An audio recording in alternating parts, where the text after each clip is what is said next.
Here's how to add your credit or debit card in your iPhone.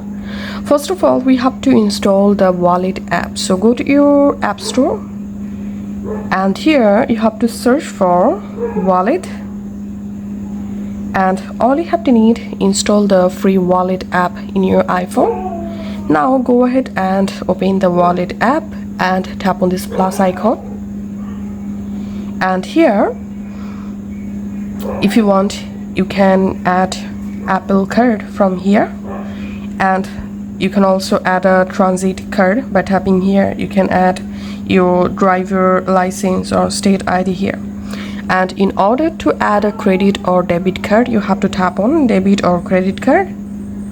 Now tap on continue and go ahead and follow next steps to add your card in your Apple Wallet.